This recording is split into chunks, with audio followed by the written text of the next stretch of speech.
Hello, everybody. I hope y'all have had a safe, fun, and happy 4th of July.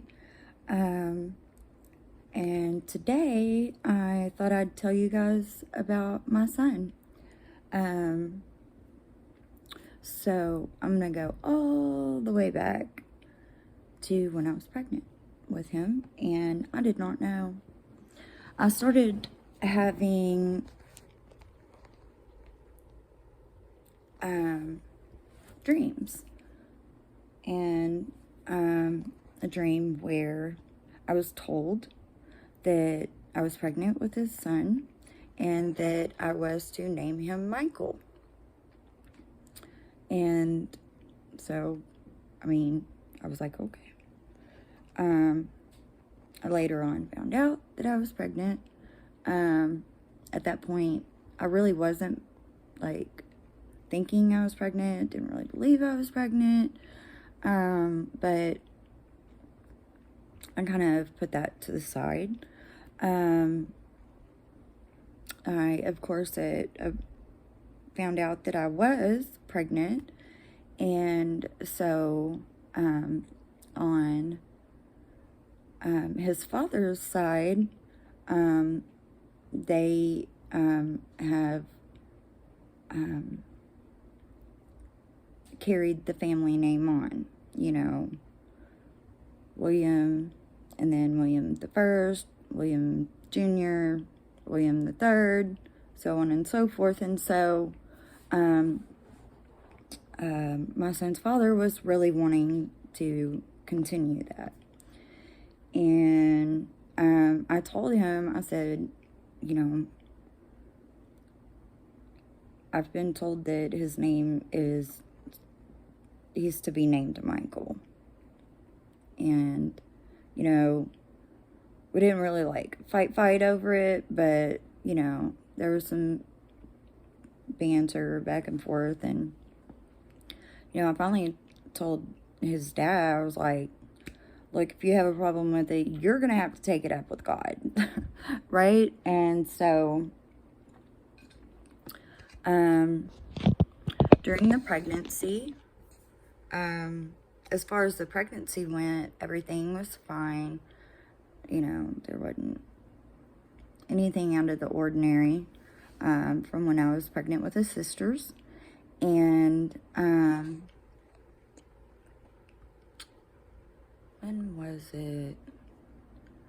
I think they did a blood, they do it as, there's several things that they do when you're pregnant. They do blood work, sonogram. I think that's what it was, is when I got my first sonogram.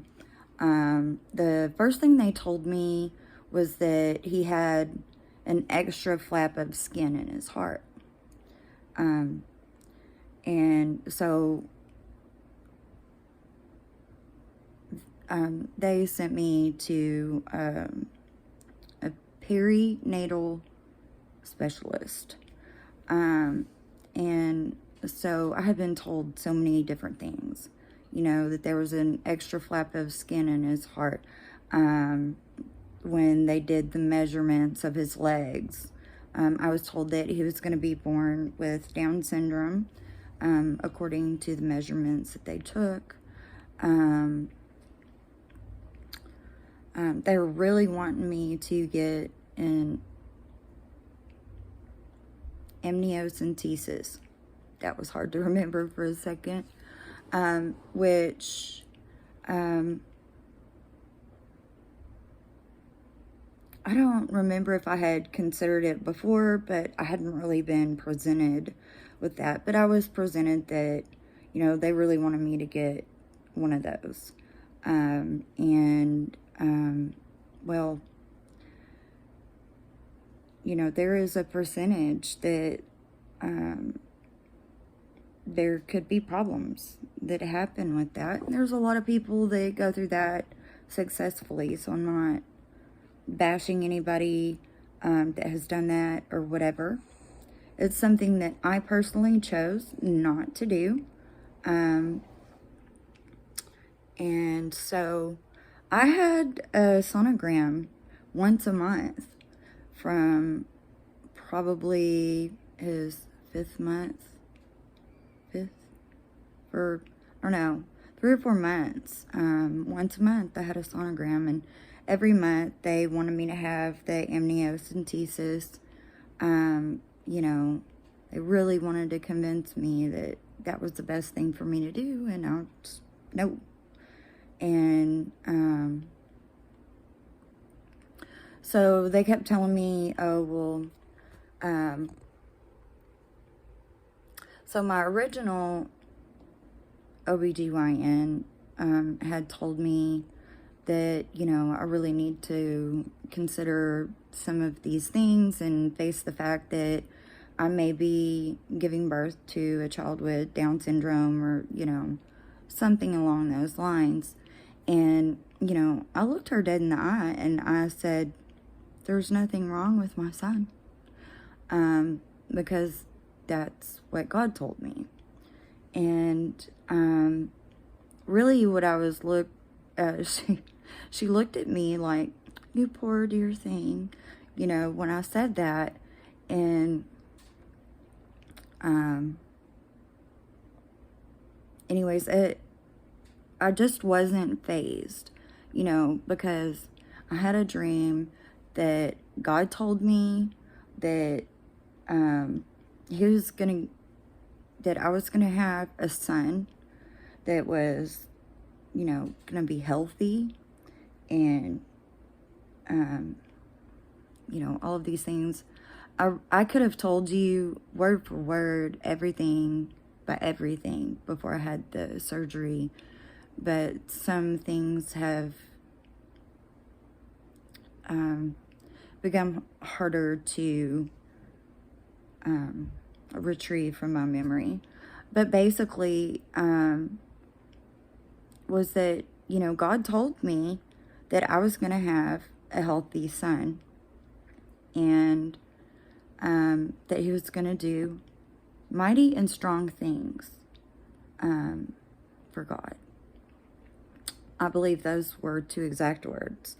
And that he was to be named Michael. When God tells me something, I listen and I do. I'm not saying I'm a perfect Christian. I fall short every day.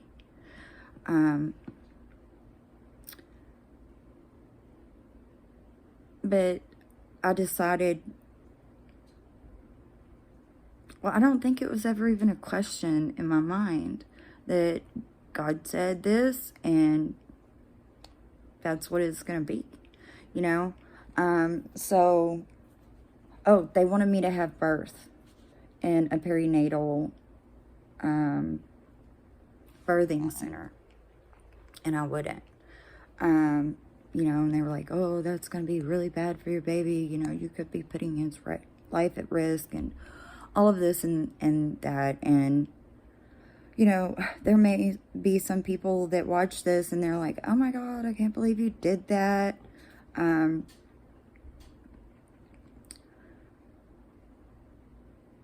wasn't doing it in a careless manner.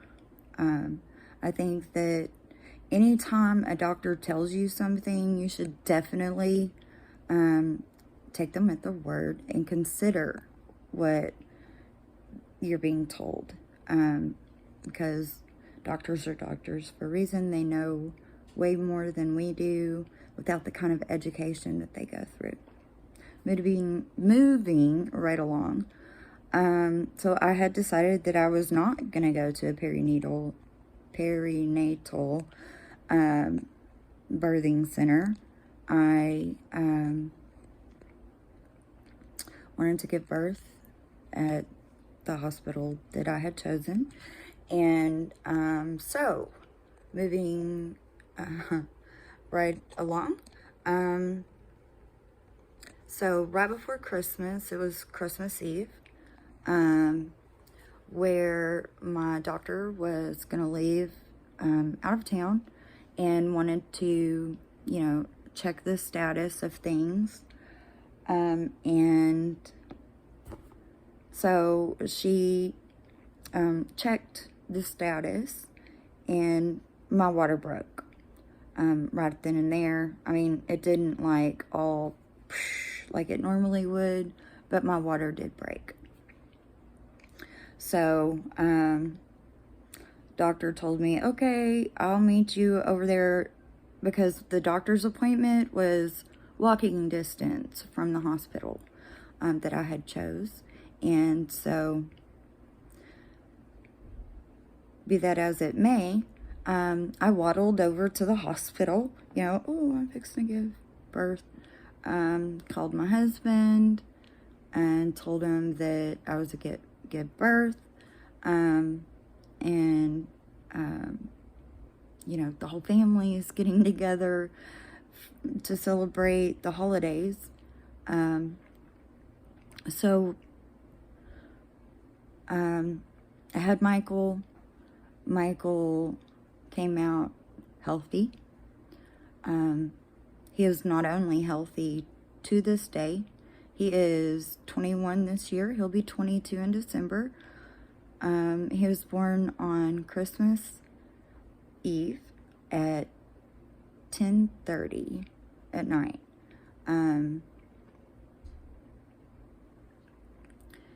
He is whole, he is healthy, he is strong. He is such a loving heart. And so my testimony through Michael's birth, from that situation, is that,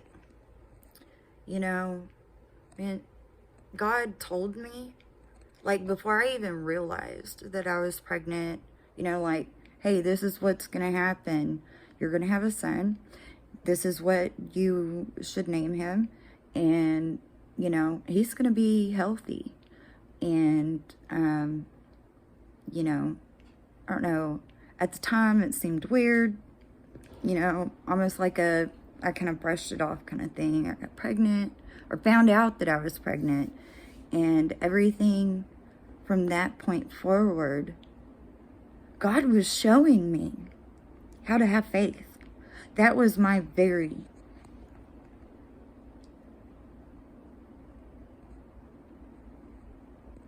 real lesson, or I don't even know what to call it.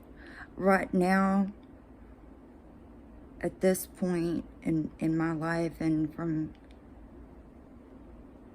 the rest of my life, this is part of my testimony. This is when God showed me that I can have faith in him. What he tells me, and that, he can speak to me. He can tell me what's going on. He can tell me. He can comfort me, and all of that. I don't think I was ridiculed, but the doctors, I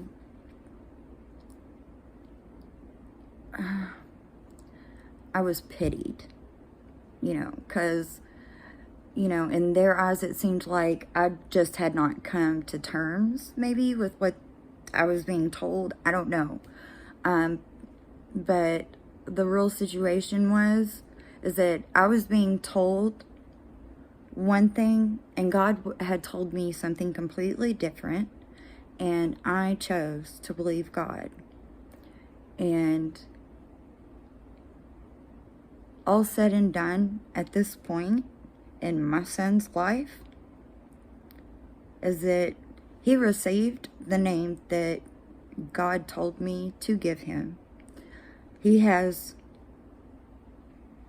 at this point in his life, he is still healthy, he is strong, he is intelligent. He's my baby boy, he's my blessing.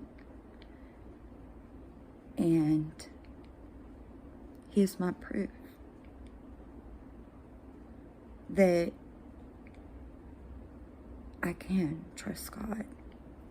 And the whole reason that I tell people these things, and I'm making these videos, I'm not trying to become some, YouTube star or anything like that. I have a simple life. I like having a simple life. My whole point is that this story, my testimony, is going to reach somebody out there that it's going to watch this, that's going to hear this story, and they're going to, something's going to snap in their brain. Something's going to click, and maybe you've been waiting to hear something. Maybe you needed to hear something. I don't know. Maybe this is just for you. I don't know. But whoever this is for, I hope it reaches you, because this is why I'm doing what I'm doing. I'm not looking for anything else in life but just to glorify God and give my testimony. God is good. God is truth. God is power. God is a provider. He is my everything. And God is the reason I'm still here and alive. Okay? And that is, I'm not here to, I'm obviously not able to function on the same verbal level that I used to. I have problems getting the words out of my mouth sometimes, and I might not be able to always be able to capture and your attention. But whoever this is meant for, I hope that you hear it. I hope that you take it in. And if this is where God is trying to speak to you, He will. And for some reason, I want to remind you that when God speaks to you about something, God confirms it 3 times. Why 3? Because that is the Holy Trinity. And that's something maybe I'll talk to in the future. But I don't know, for some reason, I just needed to tell you that. 3 confirmations from God. When God tells you something and you're not sure, and you're like, how do I know that's God? God will confirm it for you. God will confirm it 3 times. In the Word of God, through God's people. And God has so many different ways to confirming things, to speaking to you. But He can do that. Believe it. Trust me. Don't trust me. Trust God. Just trying to find a way to close this down. I hope you guys have a blessed day. I really, really hope that this gets where it needs to be. And God bless the rest of your day. Take care of yourself. Take care of the people around you. And be the salt. Be the light. See you later.